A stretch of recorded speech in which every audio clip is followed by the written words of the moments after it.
Bonjour et bienvenue dans cette vidéo, pour cette édition de l'actualité du Real Madrid, en ce mardi 23 avril 2024. Si t'es nouveau sur la chaîne, n'hésite pas à t'abonner et d'activer la cloche de notification pour recevoir une notification dès que je publierai une nouvelle vidéo, et mets aussi un j'aime et un commentaire pour le référencement, et ainsi me soutenir. Merci, et commençons.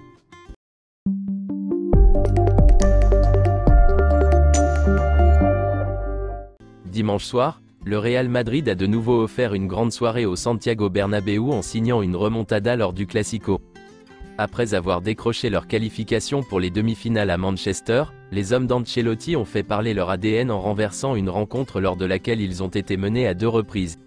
Les buts de Vinicius Junior, de Lucas Vázquez et de Jude Bellingham à la 91e minute ont offert la victoire à notre équipe, qui compte désormais 11 points d'avance sur les Barcelonais, à 6 journées du terme de la Liga.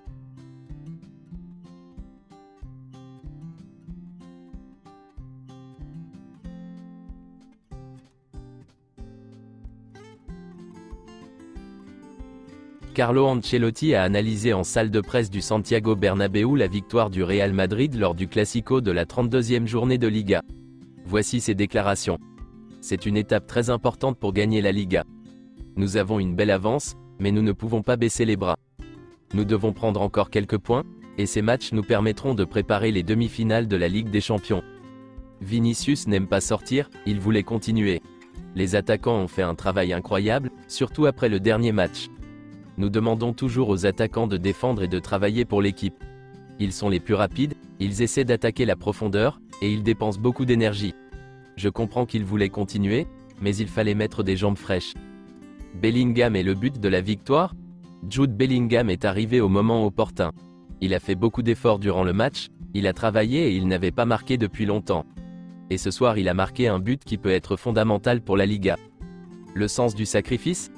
Je ne veux pas donner mon avis sur ce que pense Xavi, car chacun a son opinion. Ça a été un match équilibré, disputé et compétitif. Barcelone a eu une bonne période, tout comme nous. Nous avons été capables de gagner ce match avec notre dernière goutte d'énergie, ce qui nous permet d'être bien au classement. Un match de haut niveau ? Il y a certaines situations comme toujours. Le but n'était pas un but, car il n'y avait aucune image claire qui aurait pu déterminer si le ballon était entré. Le penalty sur Lucas Vázquez me semble évident. Je garde en tête notre match car il a été bon, tout comme celui de Barcelone. Ils ont démontré beaucoup de qualité avec leurs jeunes, ça a été une rencontre de haut niveau. La grande forme de Lucas Vázquez ? C'est un joueur très important pas seulement pour ce qu'il a fait ce soir, sinon pour toute la saison. Il évolue à un très haut niveau, il rivalise avec Carvajal, qui est l'un des meilleurs latéraux au monde. Lucas a également fait la différence dans d'autres matchs. Carvajal aurait pu jouer ce soir, mais il y a des joueurs qui sont très bien à ce moment de la saison, comme Lucas Vázquez et Modric. Ils nous ont beaucoup aidés après la grande dépense physique de mercredi. Le système de jeu contre Barcelone ? Nous avons essayé de rééditer ce que nous avions déjà fait lors des derniers matchs face à Barcelone, surtout en Supercoupe. Nous avons pressé plus haut car nous étions à la maison, et cela s'est bien passé. Nous avons manqué d'efficacité dans les 30 derniers mètres.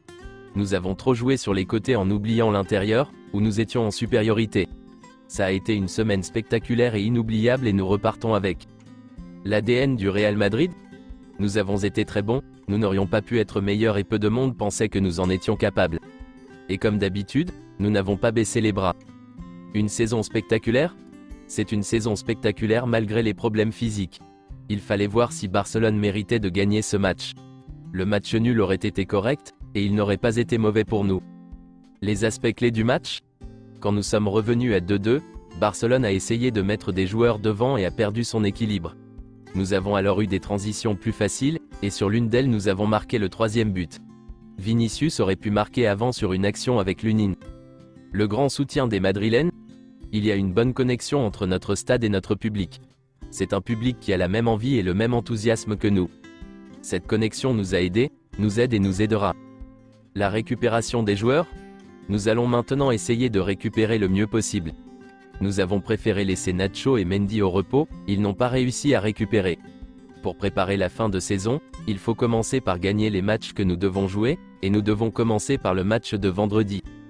Les minutes d'Arda Güler ? Je n'ai rien vu, je ne peux rien dire.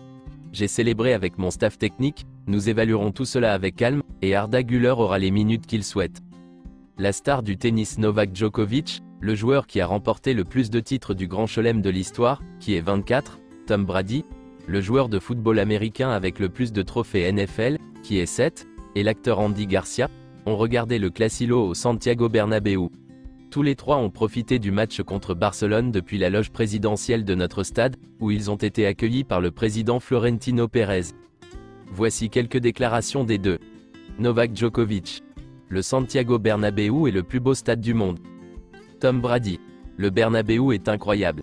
J'ai eu la chance de voyager dans le monde entier et de jouer dans différents stades. J'ai été à Paris, à Londres, au Mexique, au Brésil, aux États-Unis, mais celui-ci est spectaculaire. Fede Valverde a joué son 250e match pour le Real Madrid, et Militao a joué son 100e match de Liga avec le Real Madrid. Félicitations à eux. Le Real Madrid a remporté 3 classicos d'affilée pour la première fois depuis 88 ans, en une seule saison. Si le Real Madrid gagne les 2 prochains matchs contre la Real Sociedad et Cadiz, et obtient au moins un match nul contre Grenade, il remportera la Liga lors de la 35e journée. Et aussi si Barcelone ne perd pas plus de points. Jude Bellingham est considéré comme l'un des leaders de l'équipe du Real Madrid. Jude Bellingham est le premier joueur à marquer plusieurs buts gagnants dans les arrêts de jeu du Classico, en une seule saison. Et c'est officiel, Jude Bellingham a remporté le prix Laureus World Breakthrough of the Year. Félicitations à lui. Rappelons qu'il a remporté le Golden Boy, le trophée Copa, maintenant le Laureus World Breakthrough, et qu'il est favori pour le Ballon d'Or. Florentino Pérez était également présent au Laureus World Sports Awards. Voici une déclaration de Lucas Vázquez après le Classico. Mon avenir? Je ne sais pas ce qui va se passer. Nous sommes seulement concentrés sur ce qui reste de la saison. J'espère que De La Fuente a vu le match et qu'il se souviendra de moi, ce serait un rêve d'aller à l'Euro. Selon Marca, les performances de Lucas Vázquez ont ouvert la porte à une participation potentielle à l'Euro. Luis De La Fuente en a pris note et évalue le joueur. Luka Modric a dépassé Sergio Ramos, Karim Benzema, Santa Maria et Manolo Sanchis, et est devenu le 3e joueur du Real Madrid avec le plus grand nombre de victoires dans l'histoire du Classico. Le premier est Gento, avec 21 victoires, le deuxième est Di Stefano, avec 17 victoires, et donc le 3e est Luka Modric, avec 16 victoires. Selon AS, Luka Modric veut continuer une année de plus au Real Madrid. Il ne veut pas que ce soit la dernière. Voici la déclaration de Joan Laporta, concernant le but annulé du Barça lors du Classico. Nous demandons à la Fédération Royale Espagnole de Football de nous fournir toutes les images et tous les audios du match, le but annulé du Barça. S'il s'agissait d'un but légal, nous n'excluons pas de demander que le match soit rejoué. Et selon les dernières nouvelles, le Real Madrid ne se soucie pas du tout de ce que Joan Laporta a dit aujourd'hui. À Valdebebas, on pense que chacun peut utiliser les arguments qu'il veut et comme il veut. La commission technique des arbitres n'a pas l'intention de donner accès aux images du match à Barcelone, ni à aucune autre équipe. C'est quelque chose qu'ils ont fait dès le premier moment de la mise en œuvre de la VAR. Les Barcelonais le savent et les autres clubs le savent aussi. Ils ne vont pas faire une exception parce que c'était le Classico. De plus, le CTA considère que l'arbitrage de Soto Grado est plus que notable. Rien à reprocher à l'arbitre. Il souligne qu'il a su parfaitement contrôler le jeu. C'est tout pour cette édition de l'actualité du Real Madrid, et merci d'avoir suivi la vidéo. Abonne-toi et mets un j'aime si t'as aimé la vidéo, et mets aussi un commentaire en donnant ton avis, et à la prochaine pour plus d'infos sur le Real Madrid.